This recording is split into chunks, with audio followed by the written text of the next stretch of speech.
Bonjour tout le monde, dans cette vidéo-ci, on va continuer notre introduction à la théorie des jeux en abordant le concept de jeu séquentiel. Donc jusqu'à présent, on travaille avec des jeux en forme normale, c'est-à-dire qu'on a une matrice carrée et vous avez que deux joueurs vont simultanément jouer, qu'ils ne peuvent donc pas coopérer ou arranger leur stratégie. Dans la vraie vie, par contre, on a souvent le cas où il y a une séquence au jeu. Par exemple, en économie, on peut penser au problème du duopole de Stackelberg. Vous avez une première entreprise qui contrôle initialement le marché et qui va fixer son prix. Les autres entreprises vont ensuite répondre à ce prix-là. Donc, la question qu'on se pose, c'est la question suivante.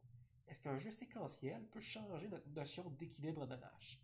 Est-ce que ça peut changer la façon dont on va résoudre un problème? Et donc, on va faire ça ensemble. La première étape pour faire ça ensemble, c'est d'être capable de prendre un jeu, donc un jeu sous sa forme normale, et de le transformer en jeu séquentiel. Donc, c'est ce qu'on va faire ensemble. À gauche, vous avez le jeu sous forme séquentielle et à droite, vous avez le jeu sous forme normale. Donc, sous forme séquentielle, on lit le jeu de gauche à droite. Donc, vous avez que mon joueur va jouer en premier, et une fois que mon joueur 1 va avoir joué, vous allez avoir un joueur 2 qui va jouer. Imaginons pour l'instant que mon joueur 1, ici, peut décider de confesser ou mentir. C'est les deux chemins que notre joueur 1 peut prendre. Donc, notre joueur 1 peut décider de confesser. Donc, vous avez l'indice C ici pour indiquer qu'on confesse, ou peut décider de mentir. Une fois que notre joueur 1 va avoir pris sa décision de confesser, par exemple, eh bien, seulement deux décisions peuvent être prises par notre joueur 2.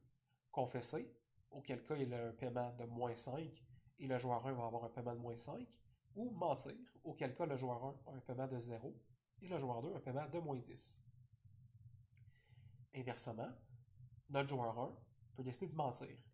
Si notre joueur 1 ment, eh bien, notre joueur 2, lui, peut encore une fois décider de confesser ou de mentir.